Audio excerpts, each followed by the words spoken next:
Umwaka wa 2019 no mwaka u Rwanda rwakiriye ibyamamare bitandukanye, haba muri politike barimo abakuru b'ibihugu na za guverinoma bitabiriye inama mpuzamahanga zahabereye n'abandi baje kuzina impamvu zitandukanye. Uyu munsi turakubwira ibyamamare bitandukanye bizwi mu myidagaduro byaje mu Rwanda muri uyu mwaka dusoza wa 2019 muri gahunda ya Visit Rwanda igamije guteza imbere ubukerarugendo no kumenyekanisha u Rwanda.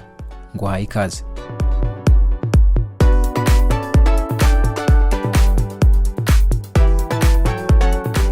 Turahera kuri Aloysius Paulus Maria Van Gaal uzwi nka Louis Van Gaal, hoza ari umutoza w'ikipe ya Manchester United yo mu Bwongereza ndetse na FC Barcelona yo mu gihugu cya Espagne, yanatoje ikipe y'igihugu y'Ubuholandi. Uyu musaza w'imyaka 68 yaje mu Rwanda kwifatanya n'ibindi byamamare mu muhango wo kwita izina wabaye ku itariki 6 mu kwezi kwa 9 mu mwaka wa 2019. Neyo ikirangire muri muzika ubu afite imyaka 40. Mu kiganiro yahaye televiziyo y'u Rwanda yavuze ko yishimiye u Rwanda. I mean, everybody's real hospitable and happy that I'm here. I'm happy that I'm here. Yeah. You know, I've taken more pictures in the last 2 days than I probably have my whole career. Nawe yaje mu Rwanda muri gahunda yo kwita izina ingagi.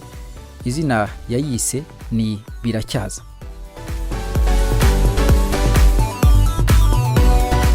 Waje mu Rwanda muri gahunda ya Visit Rwanda ni icyamamare Naomi Campbell, umunyamideli w'umunyamerikakazi ubu ufite imyaka 49. Yaje mu gikorwa cyo kwita izina.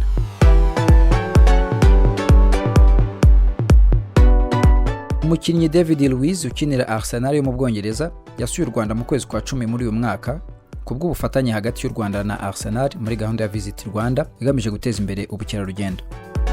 Ari mu Rwanda yagaragaje ko yishimiye kubona ingagi imbona nkubone, dore ko ubwo yatsindaga igitego nyuma yo kuva mu Rwanda yakishimiye yifashe nk'ingagi. Uyu mugabo w'imyaka 32 y'amavuko, amazina ye yose ni David Luiz Moreira Marino, yavukiye i Sao Paulo mu gihugu cya Brazil. Turasoreza ku mukinnyi wa tennis wamamaye cyane ukomoka mu gihugu cy'Uburusiya witwa Maria Yurievna Sharapova, wasuye ingagi zo mu birunga mu kwezi kwa 11 uyu mwaka. Maria Sharapova ubu afite imyaka 32 y'amavuko. Na mu Rusiyakazi ariko ufite ubwene gihugu bwa Leta Zunze Ubumwe za Amerika, ni naho atuye kuva mu mwaka 1994.